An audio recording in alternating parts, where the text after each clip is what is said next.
1 kilo തക്കാളി 80 രൂപ, 1 kilo സവാള 50 രൂപ, നല്ല ആന വലിപ്പമുള്ള ക്യാബേജ് അതും 80 രൂപ. എൻ്റെ അമ്മോ, ഇതിനകത്തൊരു സൂപ്പർ മാർക്കറ്റിൽ കയറി ഇവിടുത്തെ പച്ചക്കറികളുടെയും അതേപോലെ തന്നെ സാധനങ്ങളുടെയൊക്കെ വില കണ്ട് ഞാൻ ഞെട്ടി. ഞാൻ ഇന്ത്യയിലല്ല, ഞാൻ യൂറോപ്പിലാണ്. ഞാനൊരു യൂറോപ്യൻ രാജ്യമായിട്ടുള്ള സെർബിയയിലാണ്. സെർബിയയിലെ സൂപ്പർ മാർക്കറ്റിലെ വില കണ്ടാണ് സുഹൃത്തുക്കളെ ഞാൻ ഞെട്ടിയത്.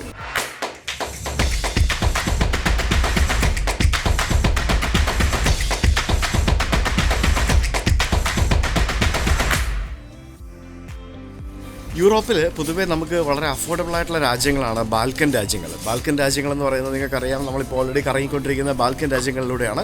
അപ്പോൾ ഞാനിപ്പോൾ ഉള്ളത് ബാൽക്കൻ രാജ്യമായ സെർബിയ എന്ന് പറഞ്ഞ ഒരു രാജ്യത്തിൻ്റെ സദേൺ ഭാഗത്തുള്ള നീഷ് എന്ന് പറയുന്ന ഒരു ചെറിയൊരു സ്ഥലത്താണ്.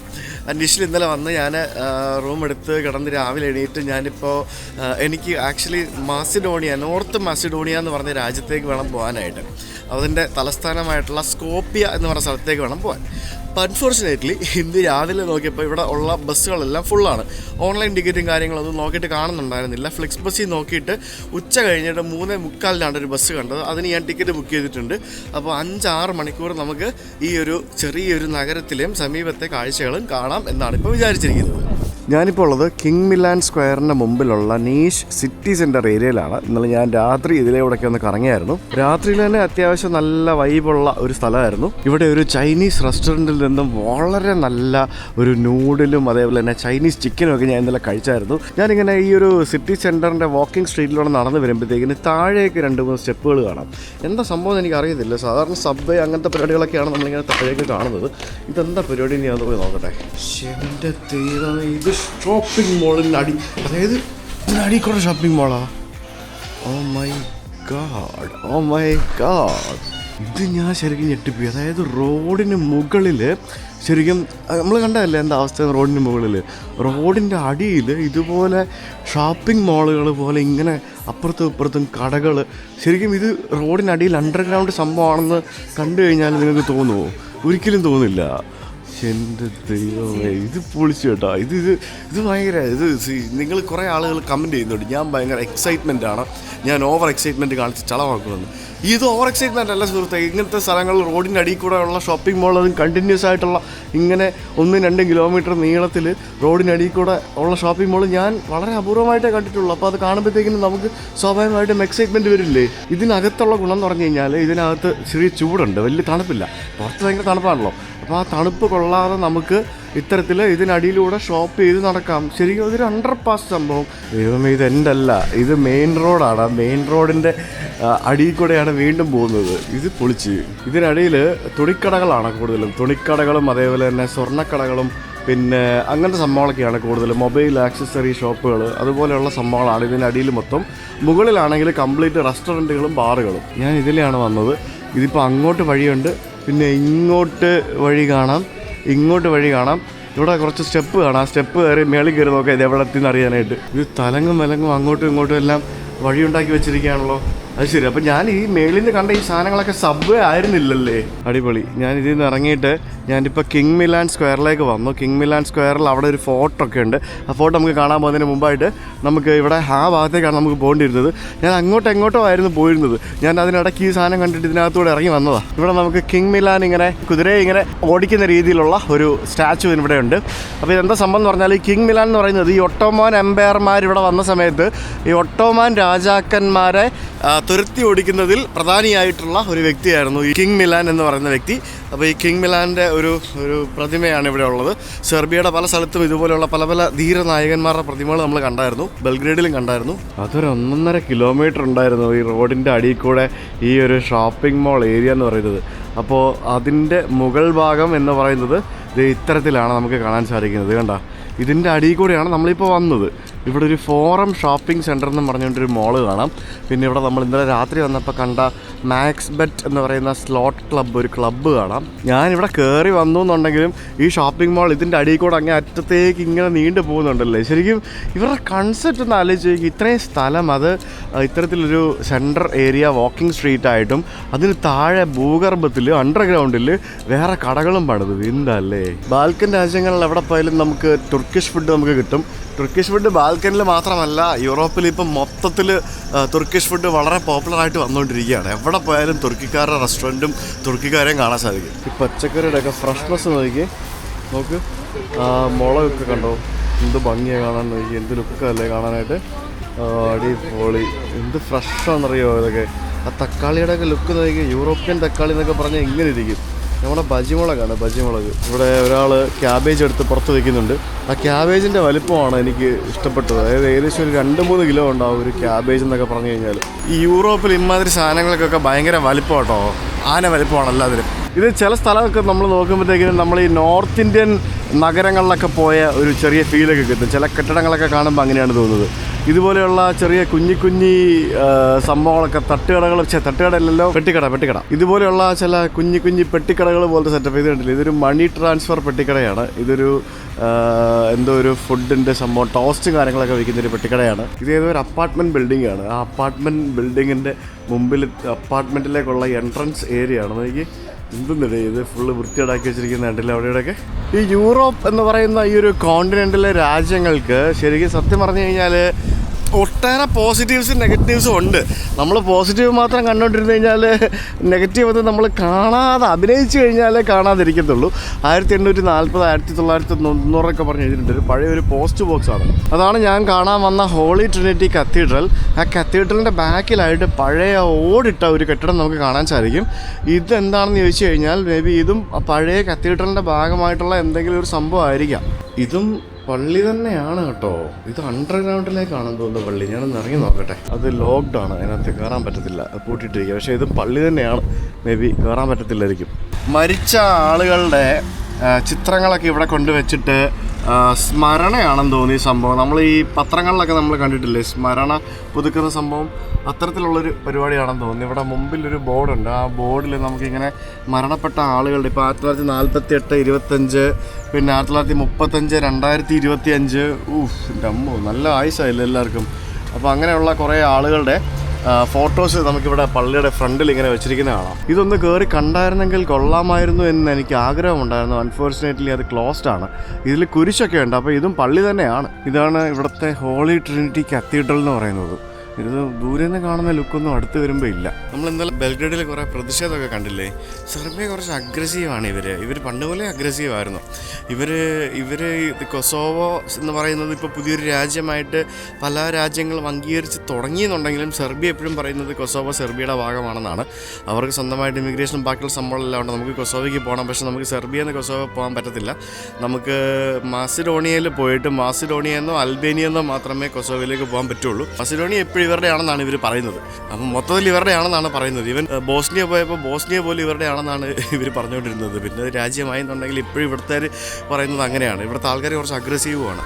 ആ കത്തീഡ്രലിൻ്റെ ഫ്രണ്ടിൽ വന്നപ്പോഴത്തേക്കിനും നല്ല ലുക്കായല്ലോ. ഇത് അത്യാവശ്യം നല്ല ഉയരമുണ്ട് കേട്ടോ. മുകളിലൊരു ക്ലോക്കൊക്കെ ഉണ്ട്, പക്ഷേ ക്ലോക്ക് ഈസ് നോട്ട് വർക്കിംഗ്. അവിടെ വളരെ മനോഹരമായിട്ടുള്ള ക്രിസ്തുവിൻ്റെ ഒരു പെയിൻറ്റിങ് കാണാൻ സാധിക്കുന്നുണ്ട്. ഇതിൻ്റെ ഉള്ളിലേക്ക് കയറാൻ സാധിക്കുമെന്ന് തോന്നുന്നു. നമുക്കൊന്ന് പോയി നോക്കിയിട്ട് വരാം.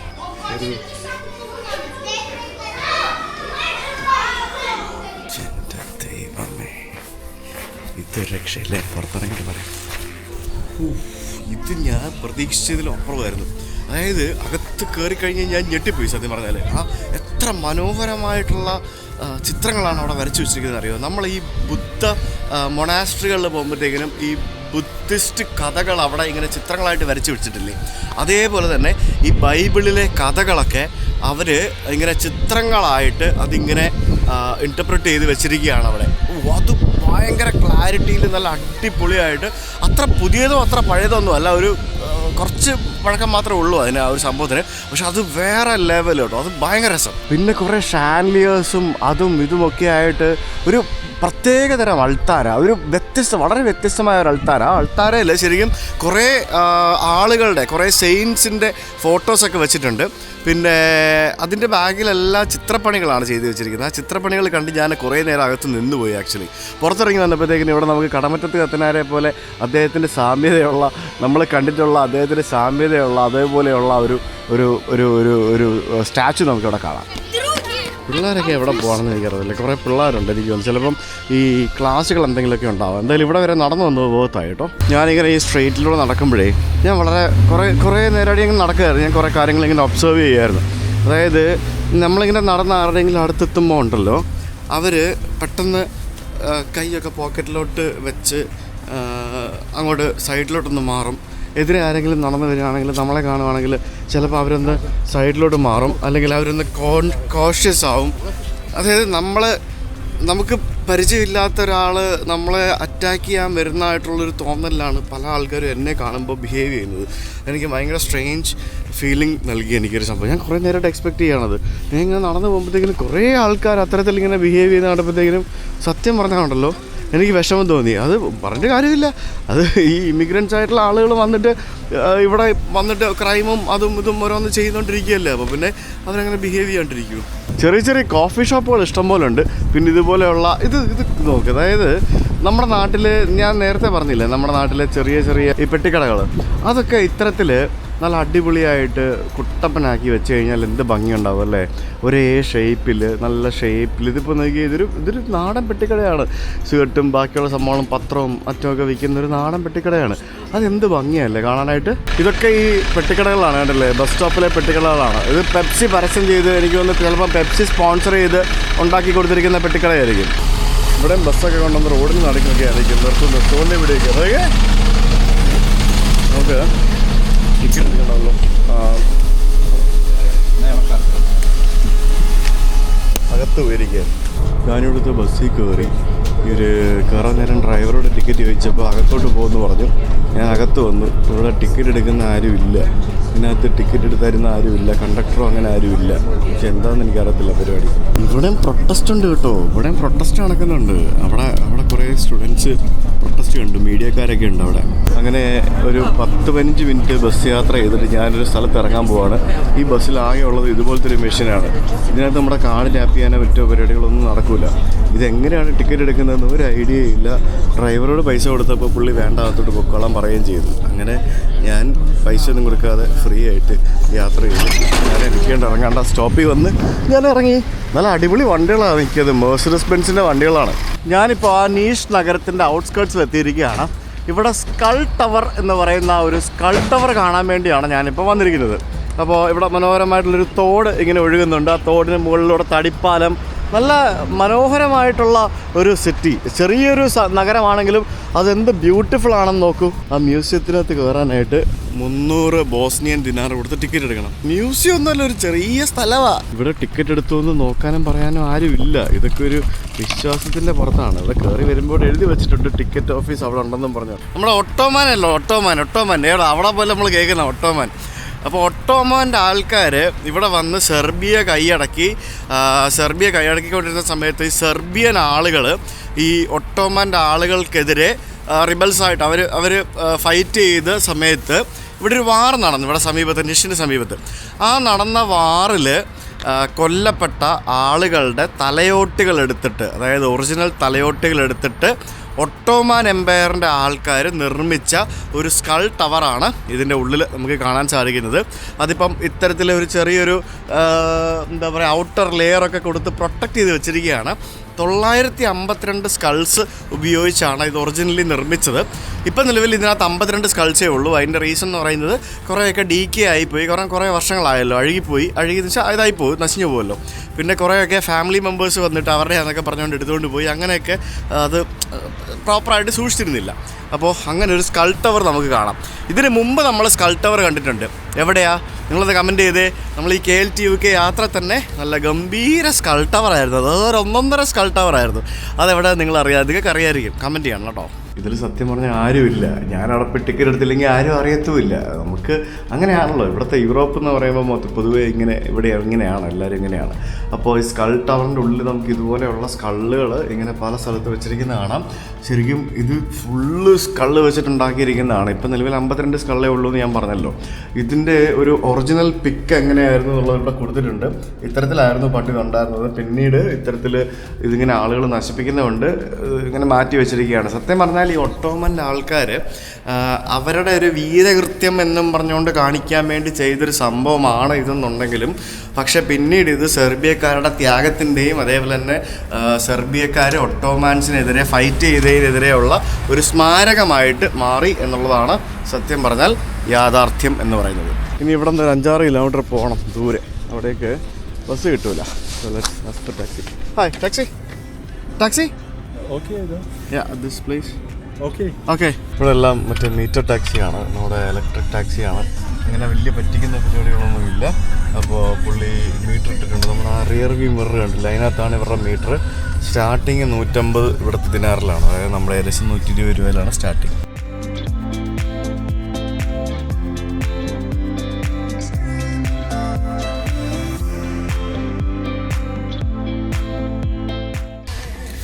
Thank you.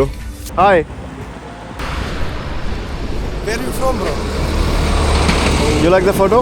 Ooh, opasna. Good, bro. Good camera, bro. I'm from India. India. Nice to meet you. Nice to meet you, bro. അപ്പോൾ ഞാനിപ്പോൾ വന്നിരിക്കുന്നത് നാസികളുടെ കോൺസെൻട്രേഷൻ ക്യാമ്പ് മ്യൂസിയത്തിലേക്കാണ്. അതായത് കോൺസെൻട്രേഷൻ ക്യാമ്പുകളെ പറ്റി നമ്മൾ ധാരാളം കണ്ടിട്ടുണ്ടാവും. പ്രത്യേകിച്ച് നാസികളുടെ കോൺസെൻട്രേഷൻ ക്യാമ്പ് കേട്ടിട്ടുണ്ടാവും പലരും, പല വീഡിയോസും കണ്ടിട്ടുണ്ടാവും.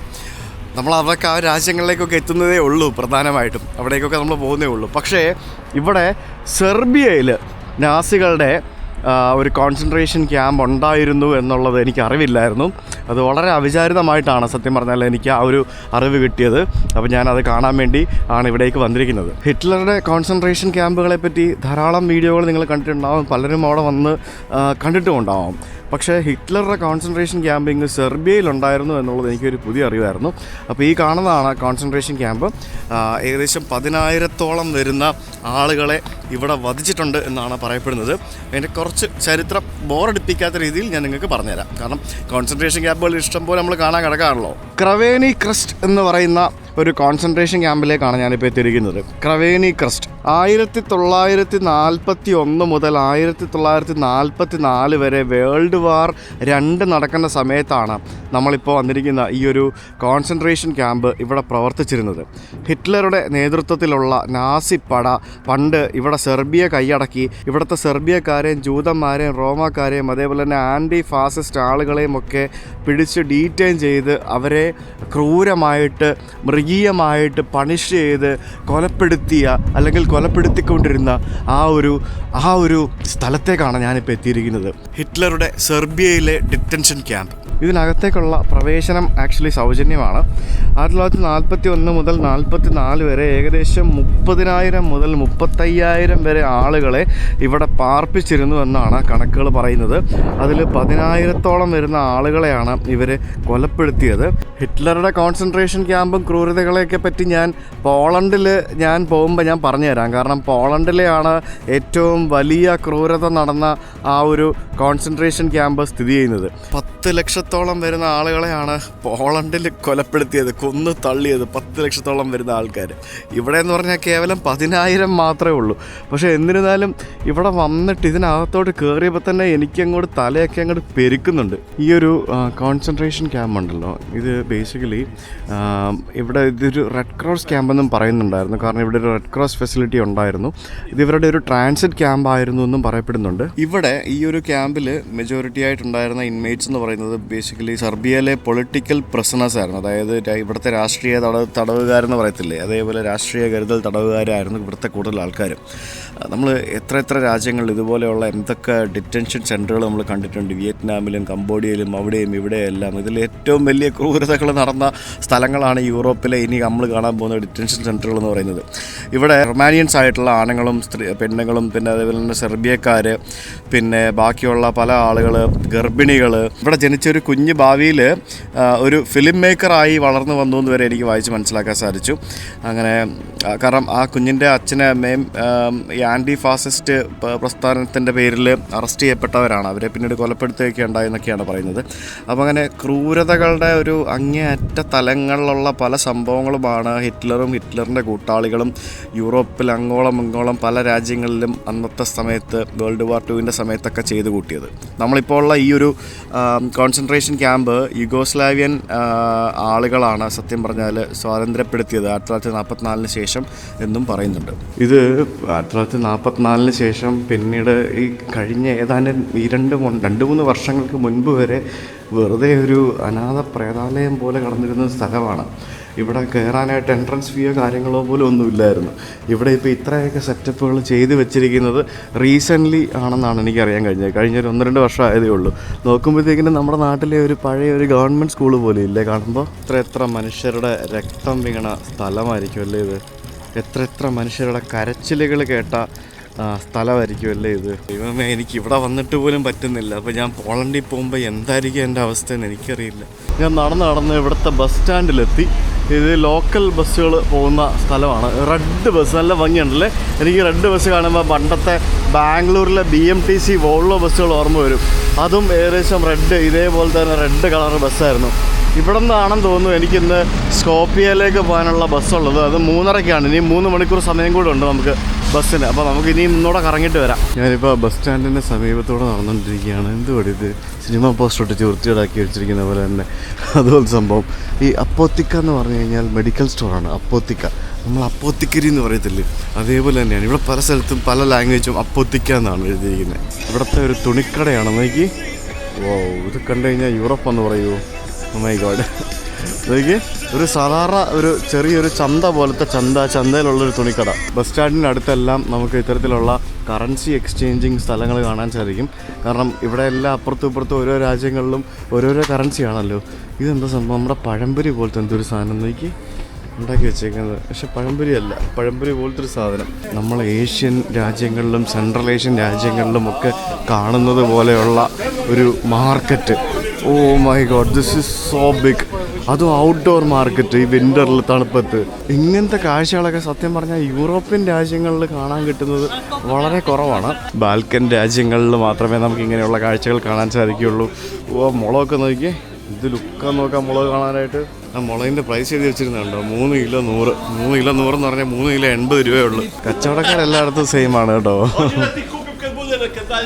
എല്ലാവരും ജോക്കൊക്കെ അടിച്ച് തമാശയൊക്കെ പറഞ്ഞ് അങ്ങനത്തെ കച്ചവടക്കാരാണ് എല്ലായിടത്തും.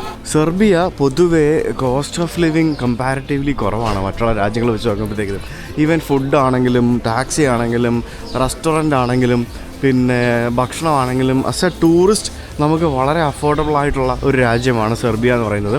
സെർബിയയിൽ വരാനായിട്ട് നമുക്ക് ബെൽഗ്രേഡിലേക്ക് ഫ്ലൈറ്റ് എടുത്ത് വരാം. നമുക്ക് വിസയുടെ കാര്യം ഞാൻ ഇതിനു മുമ്പ് ഓൾറെഡി പറഞ്ഞിട്ടുണ്ട്. ഷെങ്കൻ വിസ ഉള്ളവർക്കോ UK വിസ ഉള്ളവർക്കോ US വിസ ഉള്ളവർക്കോ മൾട്ടിപ്പിൾ എൻട്രി വിസ ഉള്ളവർക്ക് നിങ്ങൾക്ക് വിസ വാലിഡിറ്റി ഉണ്ടെന്നുണ്ടെങ്കിൽ നിങ്ങൾക്ക് വിസ ഇല്ലാതെ വിസ ഫ്രീ എൻട്രി ആയിട്ട് നിങ്ങൾക്ക് സെർബിയയിലേക്ക് വരാവുന്നതാണ്. അത്യാവശ്യം കൊള്ളാവുന്നൊരു രാജ്യമായിട്ടാണ് എനിക്ക് ഫീൽ ചെയ്തത്. ബെൽഗ്രേഡൊക്കെ വളരെ മനോഹരമായിരുന്നു. എനിക്ക് അവിടുത്തെ സമരങ്ങൾ കാരണം, പ്രശ്നങ്ങൾ കാരണം എനിക്ക് ബെൽഗ്രേഡിലെ കാഴ്ചകളൊന്നും കാണാൻ പറ്റിയില്ല എന്നുള്ളൊരു വിഷമം മാത്രമേ ഉള്ളൂ. ഇത് കണ്ടോ, ഇതെന്താണെന്നറിയോ? മെഴുകുതിരിയാണ് വയ്ക്കാൻ വെച്ചിരിക്കുന്നത്. എനിക്ക് മെഴുകുതിരി, മഞ്ഞ കളറിലെ മെഴുകുതിരി ഓരോ പ്രൈസിൽ കണ്ടില്ലേ, 10, 15, 20 എന്നൊക്കെ പറഞ്ഞുകൊണ്ട്. ഇത് ഇപ്പോഴും ശരിക്കും പറഞ്ഞാൽ ഒരു സെൻട്രൽ ഏഷ്യൻ വൈബാട്ടോ ഇവിടെ മൊത്തത്തിൽ എല്ലായിടത്തും. ഇത് ഒരു യൂറോപ്യൻ വൈബൊന്നും ഇവിടെ ആയിട്ടില്ല. നമുക്ക് എപ്പോഴും കൺഫ്യൂഷനാണല്ലോ. ബേസിക്കലി യൂറോപ്പ് എന്ന് പറയുന്ന ഒരു കോണ്ടിനെൻ്റാണ്. നമ്മൾ ഉദ്ദേശിക്കുന്ന യൂറോപ്പ് എന്ന് പറയുന്നത് ഷെങ്കൻ കൺട്രീസിലുള്ള യൂറോപ്പാണ് നമ്മൾ ഉദ്ദേശിക്കുന്നത്. യൂറോപ്പിലെ തന്നെ യൂറോപ്യൻ യൂണിയനിൽ വരുന്ന രാജ്യങ്ങളുണ്ട്. അതിൽ തന്നെ ഷെങ്കൻ കൺട്രീസ് ഉണ്ട്, യൂറോപ്യൻ യൂണിയനിലില്ലാത്ത ഷെങ്കൻ കൺട്രീസ് ഉണ്ട്. അങ്ങനെ കുറേ കൺഫ്യൂഷനുണ്ട്. അപ്പോൾ നിങ്ങളൊക്കെ ഉദ്ദേശിക്കുന്ന യൂറോപ്പ് അല്ലെ, നമ്മളൊക്കെ ഉദ്ദേശിക്കുന്ന യൂറോപ്പ് എന്ന് പറയുന്നത് വികസിത രാജ്യങ്ങളായിട്ടുള്ള സ്പെയിൻ, ഫ്രാൻസ്, ജർമ്മനി, പിന്നെ സ്വിറ്റ്സർലാൻഡ്, ഇറ്റലി, പിന്നെ അങ്ങനെയുള്ള നോർവേ, സ്വീഡൻ അതുപോലുള്ള സ്ഥലങ്ങളിലെ കാഴ്ചകളൊക്കെ ആയിരിക്കും നമ്മളൊക്കെ ഉദ്ദേശിക്കുന്നത്. ഇതൊക്കെ യൂറോപ്യൻ കോണ്ടിനെൻ്റ് ആണെന്നേ ഉള്ളൂ. ആ ബസ് സ്റ്റാൻഡിൻ്റെ പുറകിൽ മാർക്കറ്റുണ്ട്. ആ മാർക്കറ്റിൻ്റെ പുറകിലായിട്ട് നമുക്ക് ഈ കാണുന്നതാണ് നീഷ് ഫോർട്രസ് എന്ന് പറയുന്നത്. നീഷ് എന്ന് പറഞ്ഞ നഗരത്തിലെ കോട്ട. ഈ ഒരു കോട്ടയ്ക്ക് ഒത്തിരി പ്രത്യേകതകളുണ്ട്. അതായത് ഈ ബാൽക്കൻ രാജ്യങ്ങളിൽ പ്രിസർവ് ചെയ്ത് സൂക്ഷിച്ചിരിക്കുന്ന ഏറ്റവും മനോഹരമായിട്ടുള്ള കോട്ടകളിലൊന്നാണ് ഇത് എന്നാണ് പറയുന്നത്. ഈ കോട്ട ഇപ്പം നമ്മൾ ഈ കാണുന്ന ഈ കോട്ട നിർമ്മിച്ചത് ഒട്ടോമാൻ ഭരണാധികാരികളാണ്. 22 ഹെക്ടർ സ്ഥലത്താണ് ഈ ഒരു കോട്ട നിർമ്മിച്ചിരിക്കുന്നത്. ശരിക്കും ആദ്യകാലത്ത് റോമാക്കാർ നിർമ്മിച്ചിരുന്ന, ഏൻഷ്യൻ റോമൻ ആളുകൾ നിർമ്മിച്ചിരുന്ന ഒരു കോട്ട പിന്നീട് ബൈസാന്തൈൻ്റെ ആൾക്കാർ വന്നപ്പോഴത്തേക്കിനും അവർ പുനർനിർമ്മിച്ചു. അതിനുശേഷം ഒട്ടോമാൻ്റെ ആൾക്കാർ വന്നപ്പോഴത്തേക്കിനും അവരും ഇത് മാറി പുനർനിർമ്മിച്ചു. അങ്ങനെ വളരെ മനോഹരമായിട്ടുള്ള രീതിയിൽ ഇങ്ങനെ കുറേ ഏക്കർ കണക്കിന് സ്ഥലത്ത് ഇങ്ങനെ പരന്നു കിടക്കുന്ന ഒരു കോട്ടയാണ് ഇപ്പോഴത്തെ നീഷ് ഫോർട്രസ് എന്നറിയപ്പെടുന്ന ഈ മനോഹരമായിട്ടുള്ളൊരു കോട്ട. ഈ കോട്ട മതിൽക്കെട്ടിനുള്ളിൽ റെസ്റ്റോറൻറ്റുകളും അതേപോലെ തന്നെ സുവനീർ ഷോപ്പുകളും ഒക്കെ ധാരാളമുണ്ട്. നമ്മുടെ ആർക്കിയോളജിക്കൽ സർവേ ഓഫ് ഇന്ത്യക്കും പരീക്ഷിക്കാവുന്ന ഒരു കാര്യമാണിത്. നമുക്ക് ധാരാളം മനോഹരമായിട്ടുള്ള കോട്ടകളുണ്ടല്ലേ. ബേക്കൽ കോട്ട പോലെയുള്ള ധാരാളം കോട്ടകൾ കേരളത്തിൽ മാത്രമല്ല ഇന്ത്യയിൽ ഉൾപ്പെടെ പല സ്ഥലങ്ങളിലും ഉണ്ട്. ഇതിലൊക്കെ നമുക്ക് റെസ്റ്റോറൻറ്റുകളും അതേപോലെ തന്നെ കോഫി ഷോപ്പുകളും ഒക്കെ നിർമ്മിക്കുകയാണെങ്കിൽ അത് ആർക്കിയോളജിക്കൽ സർവേ ഓഫ് ഇന്ത്യക്കും വലിയൊരു വരുമാനമായിരിക്കും, ആളുകൾക്കും അത് വലിയൊരു കാര്യം തന്നെയായിരിക്കും. ഉണ്ട്, നമ്മുടെ രാജസ്ഥാനിലൊക്കെ പല കോട്ടകൾക്കുള്ളിൽ പോയി കഴിഞ്ഞാലും അവിടെയൊക്കെ റെസ്റ്റോറൻറ്റുകളും മറ്റുമൊക്കെ ഉണ്ട്.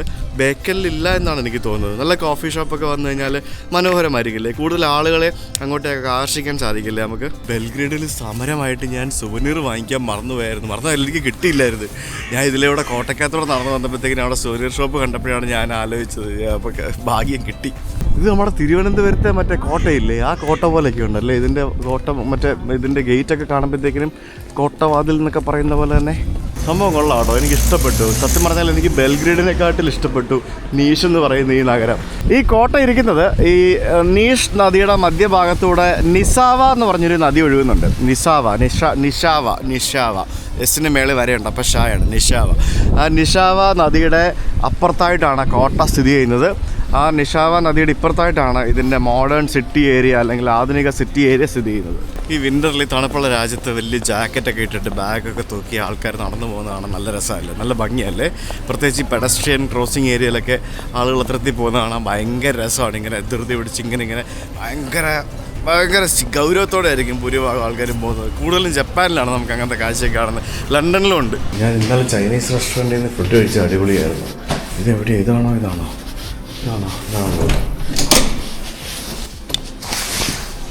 Hello, I will go for this Chongqing chicken with chilies. Okay. Fried noodles with chicken. Are you from China?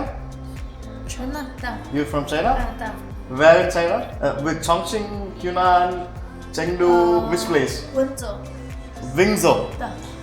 Okay, I like China. Been to China. Been to Chongqing, Yunnan, Xinjiang, Guangzhou, Beijing, Shanghai.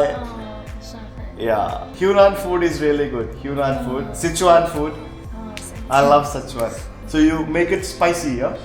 Lajo. What do you say? Lajo. Ramen. No, spicy. Spice. Yeah, spicy. Chili. Spicy. I need spicy. Okay. Okay. And spicy. Okay. Yeah, good. Thank you. Wait 1 second. Do you have tea? Chinese tea? Chinese. Okay. 1 pot. Okay. Thank you.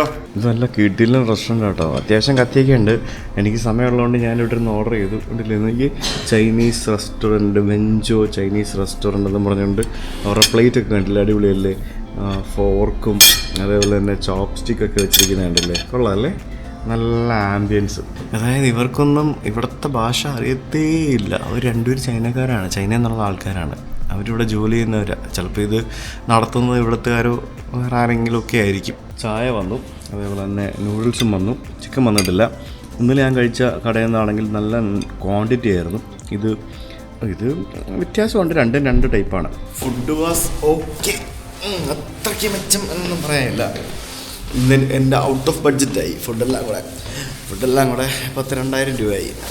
ഇതിൻ്റെ ബഡ്ജറ്റിലും ഒരു നേരത്തെ ഫുഡിൻ്റെ ബഡ്ജറ്റിലും കൂടുതലാണ്. ഇനി ഞാൻ തിരിച്ച് ഹോട്ടലിൽ പോകണം. ഹോട്ടലിൽ പോയിട്ട് ബാഗ് അവിടെ റിസപ്ഷനിൽ ഏൽപ്പിച്ചിട്ടുണ്ട്. അത് കളക്ട് ചെയ്യണം. അത് കളക്ട് ചെയ്തിട്ട് നമുക്ക് ബസ് സ്റ്റാൻഡിലേക്ക് പോകണം. ഇനി 1 മണിക്കൂർ സമയമുണ്ട്. ഇനി 1 മണിക്കൂർ എന്നാ ചെയ്യുക? ഹോട്ടലിൽ നിന്ന് ബാഗ് എടുത്തിട്ട് ഇറങ്ങി ഇവിടെ നിന്ന് ഇനി 1 കിലോമീറ്റർ നടക്കണം നമ്മുടെ ബസ് സ്റ്റാൻഡിലേക്ക്. നമ്മൾ നേരത്തെ കണ്ട ബസ് സ്റ്റാൻഡ് 1 കിലോമീറ്റർ, കഷ്ടി 1 കിലോമീറ്റർ, 800-900 മീറ്റേഴ്സ്. ഇവിടെ റിവറിൽ ഫ്ലോട്ടിങ് റെസ്റ്റോറൻ്റ് ഒക്കെ ഉണ്ടല്ലോ. റിവറിന് വലിയ ആഴമൊന്നുമില്ല കേട്ടോ, നടന്നു പോകാവുന്ന ആഴമേ ഉള്ളൂ. ആ കോട്ട ഭയങ്കര വലിയ കോട്ടയായിരുന്നു കേട്ടോ. ഇത് ഞാൻ വിചാരിച്ചല്ല, ഇത്രയും വലിയൊരു കോട്ടയായിരിക്കും എന്ന് വിചാരിച്ചല്ല. This was so huge. അപ്പോൾ ഞാനിവിടെ ബസ് സ്റ്റാൻഡിലെത്തി. ആ കോട്ടയുടെ ബാക്കിൽ തന്നെയാണ് ബസ് സ്റ്റാൻഡ്. ഇനിയിപ്പോൾ എവിടെ നിന്നാണ് ബസ് എങ്ങനെയാണെന്നൊക്കെ പോയി നോക്കട്ടെ. ഇവിടെ നമ്മൾ ഓൺലൈൻ ടിക്കറ്റ് എടുത്താലും ഇവിടെ വന്ന് നമ്മൾ കാണിച്ച് എന്തോ ഒരു ചെറിയൊരു പേയ്മെൻറ്റ് അടച്ചിട്ട് ഇതും വെച്ചിട്ട് മാത്രമേ നമുക്ക് ബസ് സ്റ്റാൻഡിനുള്ളിലേക്ക് പ്രവേശിക്കാൻ തന്നെ സാധിക്കുകയുള്ളൂ. അങ്ങനെയുണ്ട് ഇവിടെ. ബസ് സ്റ്റാൻഡിൽ നിന്ന് ബസ് കയറണമെങ്കിൽ ബസ്സുകാരും കാശ് കൊടുക്കണം, പാസഞ്ചേഴ്സും പൈസ കൊടുക്കണം. Hi, I have a ticket to Skopje. Okay. Give your ticket. Pay the informant. Okay, so the bus comes here. Yes. Where? Yes. Here. എന്നൊക്കെ പരിപാടിയാണെന്ന് നോക്കി. 100 ഇവിടുത്തെ രൂപ തന്നു. 100 ഇവിടുത്തെ രൂപ. അപ്പോൾ ഇതിവിടെ സ്കാൻ ചെയ്യണം. ബസ് സ്റ്റാൻഡ് ഉപയോഗിക്കുന്നതിൻ്റെ പൈസയാണ് കൈസ് 100 രൂപ. അതായത് നമ്മുടെ ഏകദേശം 80 രൂപയാണ്. അതിവിടെ കൊടുക്കണം, എന്നാലേ നമുക്ക് ബസ് സ്റ്റാൻഡിൽ കയറാൻ പറ്റുള്ളൂ. അപ്പോൾ നമ്മുടെ ബസ് ഇവിടെ 7 നമ്പർ പ്ലാറ്റ്ഫോമിൽ വരുമെന്ന് പറഞ്ഞു. ഇത് കണ്ടു, ഒരു പെട്ടി വണ്ടി നോക്കി. ഇത് ശരിക്കും സോപ്പ് പൊട്ടി പോലെ ഉണ്ട് ഈ വണ്ടി കണ്ടു കഴിഞ്ഞാൽ. നീഷ് എക്സ്പ്രസ് എന്നും പറഞ്ഞുകൊണ്ട് ഒരു സോപ്പ് പൊട്ടി വണ്ടി. ഇത് ഏതോ ഒരു മെഴ്സിഡസ് ബെൻസിൻ്റെ വണ്ടിയാണ്. അത് എനിക്ക് തോന്നുന്നു ഈ സെർബിയയ്ക്കുള്ളിൽ തന്നെ അങ്ങോട്ടും ഇങ്ങോട്ടും ലോക്കൽ പോകുന്ന വണ്ടികളൊക്കെയാണെന്ന് തോന്നുന്നു. കൊള്ളാം കേട്ടോ. എനിക്ക് ഇവരുടെ കളർ എനിക്ക് ഭയങ്കരമായിട്ട് ഇഷ്ടപ്പെട്ടു. നല്ല അടിപൊളി കളർ. ഇത് ബെൽഗ്രേഡിലേക്ക് പോകുന്ന വണ്ടിയാണ് കേട്ടോ. ബെൽഗ്രേഡ്, ഇവരുടെ തലസ്ഥാനമായിട്ടുള്ള ബെൽഗ്രേഡിലേക്ക് പോകുന്ന വണ്ടിയാണത്. കുരിശുമലയ്ക്ക് പോകുന്ന വണ്ടിയാണ്. കുരിശുമലയല്ലേ ഇത്? എന്താ ചെയ്തേക്കുന്നത്? ഞാൻ ആദ്യം കുരിശുമല എന്നാണ് വാങ്ങിച്ചത്. കുർഷുംളിയോ അങ്ങനെ എന്താ പറയുക സ്ഥലത്തേക്ക് പോകുന്ന വണ്ടിയാണ്. നമുക്ക് കുരിശുമല എന്ന് പറയാം. കുരിശുമലയ്ക്ക് പോകുന്ന വണ്ടി. ഇവരുടെ വണ്ടിയൊക്കെ ഭയങ്കര കോമഡിയാണ് കേട്ടോ. ഇത് നോക്കി, ഇത് നമ്മുടെ പഴയ KSRTCയുടെ ഹൈടെക് വണ്ടിയില്ലേ, അതിൻ്റെയൊക്കെ ഫ്രണ്ട് ഡിസൈൻ പോലില്ലേ ഏകദേശം. ഞാനിപ്പോൾ ചെറിയ രീതിയിലൊരു ബസ് പ്ലാനിങ് നടത്തിക്കൊണ്ടിരിക്കുകയാണ്. എന്നിലെ ബസ് പ്രേമി ഉണർന്നു വന്നു ഗൈസ്. നോക്കൂ, ഇത് അലക്സിൻസോ, ഇതൊക്കെ ലോക്കൽ വണ്ടികളാണ്. ഇതൊക്കെ ഏതെങ്കിലുമൊക്കെ രാജ്യത്തേക്ക് പോകുന്ന വണ്ടികളായിരിക്കും. ഇവിടെ എല്ലാം ഇൻ്റർ കൺട്രി വണ്ടികളാണല്ലോ മൊത്തം. ഇത് സെർബിയ തന്നെയാണ്, ഏതോ ഒരു ലോക്കൽ വണ്ടിയാണ്. ചില ഇൻ്റർ കൺട്രി വണ്ടികളൊക്കെ നമുക്ക് ഇവിടെ നിന്ന് കാണാം. മൊത്തത്തിൽ ഒരു റെഡ് മയം അല്ലേ എല്ലായിടത്തും. ബസ് സ്റ്റാൻഡും ബസ്സുകളും എല്ലാം ഫുള്ളൊരു റെഡ് മയം. ഇത് ബെൽഗ്രേഡിൽ നിന്ന് വരുന്ന വണ്ടിയല്ലേ, സ്കോപ്പിയ. ഓക്കെ, ഞാൻ കരുതി ഇത് ഇവിടെ നിന്ന് പോകുന്ന വണ്ടിയാണ്. സോറി, ഇത് ബെൽഗ്രേഡിൽ നിന്ന് വരുന്ന വണ്ടിയാണ്, സ്കോപ്പിയയ്ക്ക് പോകുന്ന വണ്ടിയാണ്. ഓക്കെ, നമുക്ക് ബാഗ് ഇവിടെ വെക്കണം, എന്നിട്ട് നമുക്ക് അകത്തേക്കാം. ബെൽഗ്രേഡിൽ നിന്ന് കുറേ സ്ഥലങ്ങൾ വഴി സ്കോപ്പിയയ്ക്ക് പോകുന്ന വണ്ടിയാണ്. സ്കോപ്പിയ. ഓക്കെ, ബസ് ഫുള്ളാണ് കേട്ടോ. ഒന്നും പുറത്ത് കാണാനും പറ്റത്തില്ല. ഇതിനിടയ്ക്കാണെങ്കിൽ ഇതാണ്ട് ഈ സാധനം മറ്റേ സ്റ്റിക്കർ ഒട്ടിച്ച് വെച്ചിരിക്കുകയാണ്. അടിപൊളി. ബസ് എന്തായാലും ഓൺ ടൈമാണ് വന്നത്. ഇവിടെ നിന്ന് നമുക്കിനി 200 കിലോമീറ്റർ ഉണ്ട്. 200 കിലോമീറ്റർ ബോർഡർ ക്രോസിംഗ് അടക്കം 4 മണിക്കൂർ എടുക്കും എന്നാണ് പറയുന്നത്. വേറെ ഏതൊരു ടൗൺ എത്തി. ഇവിടെ എത്തിയപ്പോഴത്തേക്കിനും കുറേ ആൾക്കാർ വണ്ടിക്കകത്തുനിന്ന് ഇറങ്ങി. അപ്പോൾ എനിക്ക് സീറ്റ് കിട്ടി. ഞാനിവിടെ ഫ്രണ്ടിൽ വന്നിരുന്നു. പിന്നെ ഏറ്റവും ഫ്രണ്ടിലത്തെ റോയിൽ ഇവിടെ ആരും ഇരുത്തത്തില്ലെന്ന് തോന്നുന്നു കേട്ടോ. ഇവരിവിടെ ബാഗ് വെച്ചിരിക്കുകയാണ്.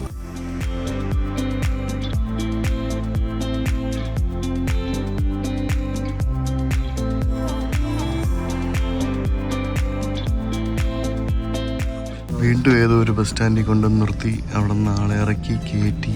ഇത് നമ്മുടെ KSRTC ബസ്സൊക്കെ ഓരോ സ്റ്റാൻഡിൽ കയറി ഇറങ്ങി പോകുന്ന പോലെ തന്നെ അങ്ങനത്തെ പരിപാടികളാണ്. ഈ ബസ് സ്റ്റേഷനൊക്കെ ഏതൊക്കെയോ ഗ്രാമത്തിലെ ബസ് സ്റ്റാൻഡുകളൊക്കെയാണ്. എല്ലാം വൻ ശോകമാണ്. അങ്ങനെ സമയം വൈകിട്ട് 5 മണിയായിരിക്കുന്നു. നേരം ഇരുട്ടാൻ പോകുന്നു. അല്ല, ഇരുട്ടി തുടങ്ങി, ഓൾറെഡി ഇരുട്ടി കഴിഞ്ഞിരിക്കുന്നു. അങ്ങനെ നമ്മൾ ബോർഡറിലെത്തി കേട്ടോ. അങ്ങനെ നമ്മൾ നോർത്ത് മസിഡോണിയ എന്ന് പറഞ്ഞ രാജ്യത്ത് അവിടെ ഒരു ചെക്ക് പോസ്റ്റിൽ കൊണ്ട് വണ്ടി നിർത്തി. നമ്മുടെ ടോൾ ബൂത്ത് പോലത്തെ ഒരു ചെക്ക് പോസ്റ്റാണ്. നമ്മളവിടെ ഇറങ്ങിപ്പോണം. നമ്മളവിടെ ഇറങ്ങിയിട്ട് നമ്മുടെ പാസ്പോർട്ട് ആദ്യം അവിടെ തന്നെ 2 ബൂത്തുണ്ട്. ആദ്യം നമ്മുടെ സെർബിയയുടെ ബൂത്ത്, അവിടെ കൊണ്ട് പാസ്പോർട്ട് കൊടുക്കുക, അവർ എക്സിറ്റ് അടിച്ച് തരും. തൊട്ടപ്പുറത്ത് തന്നെ അടുത്ത ടോൾ ബൂത്ത് പോലത്തെ സംഭവം. അത് രണ്ടും ഒരൊറ്റ അപ്പുറത്ത് വരെ ജസ്റ്റ് ഒരു എന്താ പറയുക, അപ്പുറത്തും ഇപ്പുറത്തുള്ള 2 മുറി പോലത്തെ സാധനമാണ്. അവിടെ പോകുന്നു, അവിടെ പോയിട്ട് നമ്മൾ പാസ്പോർട്ട് കൊടുക്കുന്നു. അപ്പോൾ മാസിഡോണിയയുടെ അത് എൻട്രി അടിച്ചു തരും. അപ്പോൾ അവിടെ നിന്ന് പോലീസുകാരനോട് ചോദിച്ചു എവിടെ പോകാമെന്ന് ചോദിച്ചു. ഞാൻ പറഞ്ഞു സ്കോപ്പിയ പോകാമെന്ന് ചോദിച്ചു. എന്തിനാന്ന് ചോദിച്ചു. നമ്മൾ ടൂറിസ്റ്റാന്ന് പറഞ്ഞു. അവിടെ എന്ത് എന്താ കാണാനുള്ളത്? ഞാൻ പറഞ്ഞു നിങ്ങളുടെ രാജ്യം കാണാൻ വേണ്ടി വന്നതാണ്, ഇങ്ങനെയൊന്നും ചോദിക്കാൻ പാടില്ല എന്ന് പറഞ്ഞു. പുള്ളി ചിരിച്ചുകൊണ്ട് പാസ്പോർട്ട് അടിച്ചു തന്നു. അപ്പോൾ ഞാൻ ചോദിച്ചു സീലടിക്കുന്നില്ലെന്ന് ചോദിച്ചു. സീലടിക്കണമെന്ന് ചോദിച്ചു. ഞാൻ പറഞ്ഞു പിന്നെ സീലടിക്കണമെന്ന് പറഞ്ഞു. എന്തിനാന്ന് ചോദിച്ചു. ഞാൻ പറഞ്ഞു ഓരോ സീലും സൂര്യറാന്ന് പറഞ്ഞു. വെറുതെ സീലടിച്ച് പാസ്പോർട്ട് നിറയ്ക്കാൻ നിനക്ക് വേറെ പണിയൊന്നും ഇല്ലാന്ന്. ഞാൻ പറഞ്ഞു സാരമില്ല, താങ്ക് യു സോ മച്ച് എന്ന് പറഞ്ഞു. തിരിച്ച് വന്നു, ബസ് വന്ന് നമ്മൾ ബസ്സിൽ കയറി തിരിച്ച് നമ്മളിപ്പോൾ പോയിക്കൊണ്ടിരിക്കുക. അങ്ങനെ നമ്മൾ സ്കോപ്യ എന്ന് പറഞ്ഞ ആ ഒരു സിറ്റിയിലേക്ക് എത്തിക്കൊണ്ടിരിക്കുകയാണ്. സിറ്റി ആണെന്നൊന്നും അറിയത്തില്ല, എങ്ങനെ എത്രത്തോളം വലിയ സിറ്റി ആണെന്നൊന്നും അറിയില്ല. എന്തായാലും സ്കോപ്യ എന്ന് പറയുന്ന സ്ഥലത്തേക്കാണ് നമ്മളിപ്പോൾ എത്തിയിരിക്കുന്നത്. ഇത് ഇംഗ്ലീഷ് എഴുതുമ്പോഴത്തേക്കിനും SKOPJE സ്കോപ്ജെ എന്നൊക്കെയാണ് എഴുതുന്നത്, പക്ഷെ അത് പ്രൊണൗൺസ് ചെയ്യുന്നത് സ്കോപ്യ എന്നാണ്. അങ്ങനെ നമ്മൾ എത്തിയിരിക്കുകയാണ് സുഹൃത്തുക്കളെ, മാസിഡോണിയ. അപ്പോൾ ഇതാണ് സ്കോപ്പിയ നഗരത്തിലെ ബസ് സ്റ്റാൻഡ്. അപ്പോൾ ഇവിടെ നമ്മൾ വന്ന് ഇറങ്ങി. ഇതിൻ്റെ മേളിൽ എന്താ സംഭവം എന്നൊന്നും അറിയത്തില്ല. ഈ രാജ്യത്ത് ട്രെയിനൊന്നും ഇല്ല എന്നാണ് എനിക്ക് അറിയാൻ കഴിഞ്ഞത്. ട്രെയിനൊന്നും ഇല്ലാത്ത രാജ്യമാണ്. ഒരു പണി കിട്ടി എനിക്കിപ്പോൾ. ഹോട്ടലിലേക്ക് പോകാനായിട്ട് ഇവിടെ നിന്ന് 1 കിലോമീറ്റർ ഉണ്ട്. എൻ്റെ കയ്യിൽ പൈസ ഇല്ല. ഇവിടെ നിന്ന് കറൻസി എക്സ്ചേഞ്ച് ഒന്നും കിട്ടിയൊന്നുമില്ല. I don't have money. You don't have money. You have euro. I have only Serbian dinar. Okay, that is not problem. Okay, I want to go to. How much you got? I want to go to Holiday Inn. I will go. Okay, just put No. in dinner. Huh? Put in dinner. I don't have. I don't have money. No money with me. I don't have no money. Turkish? No, I don't speak Turkish. It's okay. Thank you. 1 kilometre ഇല്ല, ഞാൻ നടന്നോളാം. പുള്ളി എന്നോട് Serbian ദിനാർ എടുക്കാമെന്ന് പറഞ്ഞു. പക്ഷേ പുള്ളിക്ക് 500 രൂപ വേണമെന്ന് പറഞ്ഞു. 1 കിലോമീറ്റർ പോകാനായിട്ട് 500 രൂപ കൊടുക്കാൻ അവിടുത്തെ ദിനാർ എടുത്താണെങ്കിലും എനിക്ക് തോന്നുന്നില്ല. എന്തായാലും ഇപ്പോൾ ആരോഗ്യമുണ്ടല്ലോ, അതുകൊണ്ട് കുഴപ്പമില്ല, നടക്കാം. 1 കിലോമീറ്ററൊക്കെ നടക്കാമല്ലേ രാത്രിയിൽ. എന്തായാലും വീണ്ടും നമ്മൾ ഏതോ ഒരു രാജ്യത്ത് വന്നിറങ്ങി, ഏതോ ഒരു സ്ഥലത്ത് വന്നിറങ്ങിയിട്ട് അവിടെ നിന്ന് ബസ് സ്റ്റാൻഡിലേക്ക് ഇങ്ങനെ ഹോട്ടലിലേക്ക് നടന്നുകൊണ്ടിരിക്കുക. അമ്മോ, ഒരു പരിചയമില്ലാത്ത രാജ്യം. നോർത്ത് മസിഡോണിയയിലൊക്കെ ഇനി ഞാൻ വരുമോയെന്ന് പോലും എനിക്കറിയത്തില്ല. അപ്പം ബസ്സൊക്കെ ഉണ്ടല്ലേ, ഡബിൾ ഡെക്കർ ബസ്, നമ്മുടെ ലണ്ടൻ ബസ് പോലത്തെ ബസ്. അടിപൊളി, അത് കൊള്ളാട്ടാ. ഞാൻ വെറുതെ എക്സൈറ്റ്മെൻറ്റ് ഇട്ടല്ല കേട്ടോ. നമുക്ക് മസിഡോണിയ പോലൊരു സ്ഥലത്ത് അത് ഞാൻ എക്സ്പെക്റ്റ് ചെയ്തില്ല, അതുകൊണ്ട് എക്സൈറ്റ്മെൻറ്റ് ഇട്ടാണേ. ഞാനങ്ങനെ നടന്ന് ഒരു നദീതീരത്തെത്തി. വർദാർ നദി എന്നാണ് ഈ നദിയുടെ പേര്, VARDAR, വർദാർ റിവർ. ആ വർദാർ റിവറിൻ്റെ സൈഡിലാണ് ഞാൻ താമസിക്കുന്ന ഹോട്ടൽ. ഇവിടെയൊക്കെ നല്ല ഭംഗിയുണ്ടല്ലോ കാണാനായിട്ട്. ഈ ഏരിയ അടിപൊളി കേട്ടോ. ആ റിവറും ആ റിവറിൻ്റെ സമീപത്തുള്ള കാഴ്ചകളും ഒക്കെ കൊള്ളാലോ. ഇതാണ് ഞാൻ താമസിക്കുന്ന ഹോട്ടൽ. ഇതെനിക്ക് തോന്നുന്നു ഇവിടുത്തെ ഒരു സെൻട്രൽ ഏരിയ ആണെന്ന് തോന്നുന്നു. ഇവിടെ ബാക്കിൽ ഐറിഷ് പബ് എന്നൊക്കെ പറഞ്ഞ് കാണാമല്ലോ. ഇവിടെ ഇപ്പോൾ പക്ക ഓഫ് സീസണാണ്. എനിക്കിവിടുത്തെ ഹോളിഡേ ഇന്നിൽ 2 ദിവസം താമസിക്കാൻ മുറി കിട്ടിയത് 10,000 രൂപയ്ക്കാണ്. 2 ദിവസം വിത്ത് ബ്രേക്ക്ഫാസ്റ്റ്. 2 ദിവസം ഞാൻ ഇവിടെ താമസിക്കുന്നത് എന്തിനാന്ന് പറഞ്ഞു കഴിഞ്ഞാൽ, നമുക്ക് നാളെ ഇവിടെ നിന്ന് കൊസോവോ പോയിട്ട് തിരിച്ചു വരണം. അതായത് കൊസോവോ എന്ന് പറഞ്ഞാൽ നമ്മുടെ രാജ്യമുണ്ട്. ആ രാജ്യത്ത് പോയിട്ട് നാളെ രാവിലെ പോയിട്ട് വൈകിട്ട് തിരിച്ചു വരണം. അതുകൊണ്ടാണ് നമ്മൾ 2 ദിവസം ഇവിടെ നിൽക്കുന്നത്. So have a booking? 2 days. 2 nights, yeah. അങ്ങനെ my room is 804. Yes.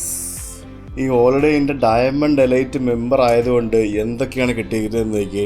എനിക്കൊരു സ്വീറ്റ് റൂം അപ്ഗ്രേഡാണ് അവർ തന്നിരിക്കുന്നത്. അതായത് ഞാൻ യൂറോപ്പിലാണ്, ഇവിടെ 5000 രൂപയ്ക്ക് നമ്മൾ കുടിസ് മുറിയിൽ വരെ നമ്മൾ കിടന്നിട്ടുണ്ട്. നിങ്ങളൊന്ന് ആലോചിച്ച് നോക്കി, 5000 അല്ല, അതിൽ കൂടുതൽ പൈസ കൊടുത്ത് കുടിസ് മുറി വരെ നമ്മൾ കിടന്നിട്ടുണ്ട്. നമുക്ക് ഇവിടെ നമുക്ക് കിട്ടിയിരിക്കുന്നത് നോക്കി ഒരു വലിയൊരു മുറി. അതായത് ബിഗ് തിങ് അല്ലേ. എന്തായാലും thank you so much Holiday Inn for that. കാരണം ഒന്ന് വെറുതെ തന്നല്ലോ, നമ്മൾ ഇത്രയും നാൾ താമസിച്ചിട്ടല്ലേ. അപ്പോൾ ഇവിടെ ഒരു വെൽക്കം നോട്ടൊക്കെ എഴുതി വെച്ചിട്ടുണ്ട്. പിന്നെ നമുക്ക് ഒരു കോംപ്ലിമെൻ്ററി ആയിട്ട് കുറച്ച് ഫ്രൂട്ട്സ് ഇവിടെ വെച്ചിട്ടുണ്ട്. പിന്നെ കോംപ്ലിമെൻ്ററി ആയിട്ട് വെള്ളം, അതും മറ്റേ മിനറൽ വാട്ടർ. എൻ്റെ പൊന്നു, ഇതൊക്കെ യൂറോപ്പിൽ ഭയങ്കര വലിയ സംഭവമാണ്. ഒരു വെള്ളമൊക്കെ ഫ്രീ ആയിട്ട് കിട്ടുക എന്ന് പറയുന്നത്. പിന്നെ നമുക്കിവിടെ TVക്കകത്ത് നമ്മുടെ പേരൊക്കെ ഉണ്ട്. അത് പിന്നെ വലിയ കാര്യമൊന്നുമില്ല, പുതുമയല്ല, എന്നാലും സംതിങ് നമുക്ക് അട്രാക്റ്റീവായിട്ട് തോന്നുന്നൊരു കാര്യമാണ്.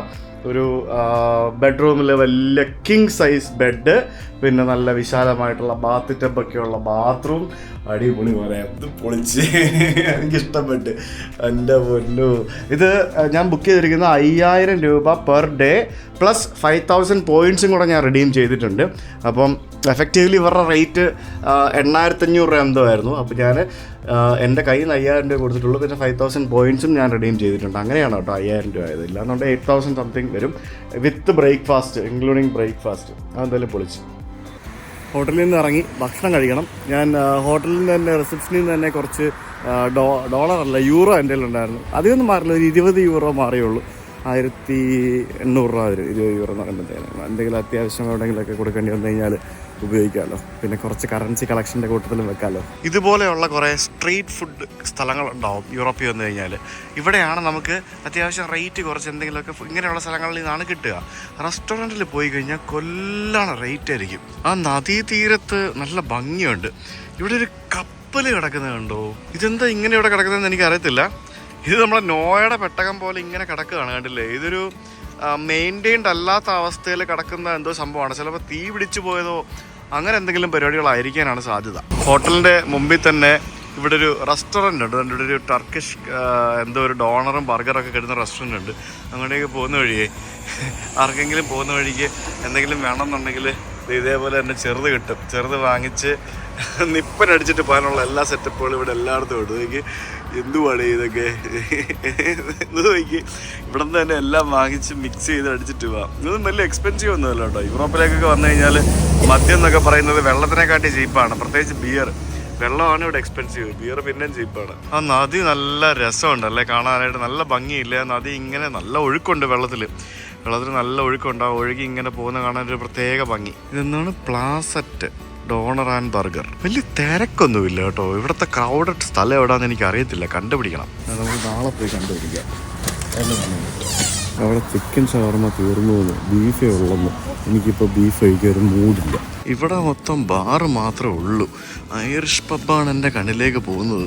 നോ നോ നോ നോ, വേണ്ട വേണ്ട. ഗൂഗിൾ മാപ്പ് തപ്പി വന്നാ ഇവിടെ ഒരു കടയുണ്ടെന്ന് പറഞ്ഞുകൊണ്ട്, പക്ഷെ കട അടച്ചു. ഞാനങ്ങനെ അതിൻ്റെ അപ്പുറത്തുള്ള ഏതോ ഒരു ലൗഞ്ച് ബാർ എന്ന് പറഞ്ഞൊരു സ്ഥലത്ത് വന്ന് കയറി. എന്ത് നല്ല ആംബിയൻസ് ഉള്ള കിടില സ്ഥലമാണെന്ന് അറിയാമോ? ഇതിനകത്ത് മൊത്തം ആൾക്കാർ സിഗരറ്റ് വിളിച്ചുകൊണ്ടിരിക്കുകയാണ്. ഫുള്ള് സിഗരറ്റിൻ്റെ വാടയും അതേപോലെ തന്നെ സിഗരറ്റിൻ്റെ ഇത് പുക കാരണം ഇരിക്കാൻ പറ്റുന്നില്ല. എൻ്റെ തൊണ്ടയൊക്കെ ശരിയായി വരുന്നേ ഉള്ളൂ. ചുമ ഇതുവരെ മാറിയിട്ടില്ല. എത്ര നാളായെന്നറിയോ? ഇവിടെ എല്ലാവരും ഇരുന്ന് വൈൻ കുടിക്കുമ്പം ഞാൻ ഇവിടെ ഇരുന്ന് ഹോട്ട് ചായ കുടിച്ചോണ്ടിരിക്കുക. ഈ ഒരു ഗ്ലാസ് വെള്ളത്തിലേ ഈ ടീ ബാഗ് ഇട്ട് തരത്തില്ല, നമ്മൾ തന്നെ ഇട്ട് കൊടുക്കണം. എല്ലാം വേറെ വേറെയാണ്. ഗ്ലാസ് വേറെ, തേൻ വേറെ. തേനിന് ഞാൻ തേനിടാറില്ല. നാരങ്ങ കഷ്ണം വേറെ, എല്ലാം വേറെ. ഇതിന് 200 രൂപയാണ്. ഇതിന് 200 രൂപ.